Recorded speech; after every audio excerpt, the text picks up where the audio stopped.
உளுந்து கஞ்சி செய்யலாமா? ஹலோ ஃப்ரெண்ட்ஸ், எல்லோரும் எப்படி இருக்கீங்க? எல்லோரும் நல்லா இருக்கணும்னு கடவுளை வேண்டிக்கிறேன். இது உங்கள் தோழியின் Vels cooking channel. Welcome to Vels cooking.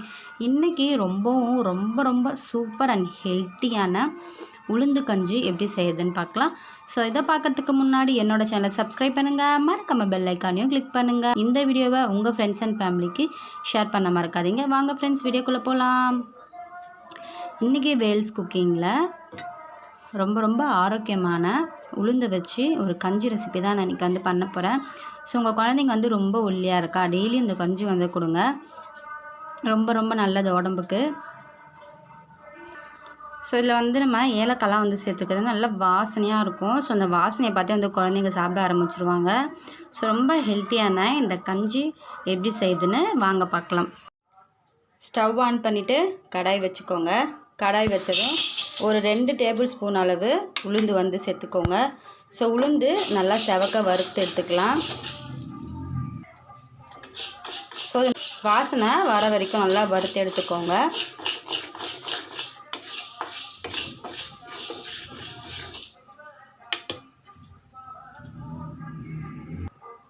So ஓரளவுக்கு கலர் சேஞ்ச் ஆனதுக்கப்புறமா 1 ஸ்பூன் அளவு அரிசி எடுத்துக்கோங்க. ஸோ இது நம்ம எப்போதுமே சாப்பாட்டுக்கு யூஸ் பண்ணுற அரிசி தான். ஸோ இதையும் நல்லா செவக்க வறுத்து எடுத்துக்கோங்க. நீங்கள் உளுந்து அரிசி ரெண்டுத்தையும் தனித்தனியாக கூட வறுத்து எடுத்துக்கலாம். ஒரு ஏலக்காய் சேர்த்துக்கோங்க. நீங்கள் இது பல்காக கூட செஞ்சு வச்சுக்கலாம். செஞ்சு ஸ்டோர் பண்ணிங்கன்னா 6 மந்த் வரைக்கும் உங்களுக்கு வேஸ்ட் ஆகாது. ஸோ டெய்லியுமே இதை நீங்கள் குடிக்கலாம். அப்படி இல்லைன்னா வீக்லி ட்வைஸ் கூட நீங்கள் சேர்த்துக்கலாம். ஸோ உளுந்து நல்லா வறுபட்டு வாசனை வருது. இதெல்லாமே சிம்மில் வச்சு வறுத்து எடுத்துக்கோங்க. ஹை ஃப்ளேமில் வச்சிங்கன்னா தீஞ்சிடும், உளுந்து வறுபடாது. ஸோ உளுந்தும் அரிசியும் நல்லா வறுபட்டுருச்சு. இந்த ஸ்டேஜில் ஸ்டவ் ஆஃப் பண்ணிக்கலாம். நான் கொஞ்சமாக செய்கிறதுனால ஒரு ஏலக்காய் சேர்த்துக்கிட்டேன். ஸோ நீங்கள் கொஞ்சம் பல்காக செய்கிறதுனால ஒரு 3-4 ஏலக்காய் கூட நீங்கள் சேர்த்துக்கோங்க. இந்த ஃப்ளேவர் சூப்பராக இருக்கும். ஸோ உடனே வேறு பிளேட்டுக்கு மாற்றிடுங்க, இதிலே இருக்க வேண்டாம். ஸோ ஒரு பிளேட்டுக்கு கொட்டி நல்லா முழுமையாக ஆற வச்சுட்டு அரைச்சி எடுத்துக்கலாம்.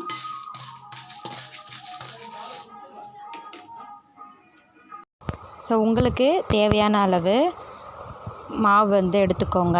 எடுத்துகிட்டு எப்போதும் போல் கெவுரு மாவு கஞ்சி காசுவோம் இல்லையா, அதே மாதிரி காசிக்கோங்க. ரொம்பவும் தண்ணியாகவும் இருக்கக்கூடாது, கெட்டியாகவும் இருக்கக்கூடாது. நார்மலான பதத்துக்கு நீங்கள் காய்ச்சி எடுத்துக்கோங்க. இது ரொம்ப ஹெல்த் பெனிஃபிட்ஸ் இருக்குது இதில்.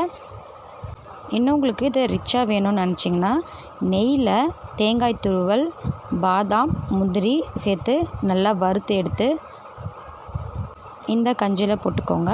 ரொம்ப ஹெல்த் பெனிஃபிட்ஸான உளுந்து கஞ்சி ரெடி ஆகிடுச்சு. குழந்தைங்க ரொம்ப ஒல்லியாக இருக்குது, உடம்புல தெம்பே இல்லாமல் இருக்குது அப்படின்னு நீங்கள் நினச்சிங்கன்னா இந்த உளுந்து கஞ்சியை தாராளமாக நீங்கள் செஞ்சு தரலாம். உடம்புக்கு ரொம்ப நல்லது ஃப்ரெண்ட்ஸ். ஸோ டெய்லியும் குடிக்கலன்னா கூட பரவாயில்ல, வாரத்தில் ஒரு 3 நாளாவது கண்டிப்பாக இந்த கஞ்சியை நீங்கள் ட்ரை பண்ணி பாருங்கள். ஸோ இந்த உளுந்த கஞ்சியில் நீங்கள் சுகர் அப்படி இல்லைனா நாட்டு சக்கரை கூட யூஸ் பண்ணலாம். ரெண்டுமே ரொம்ப சூப்பராக இருக்கும்.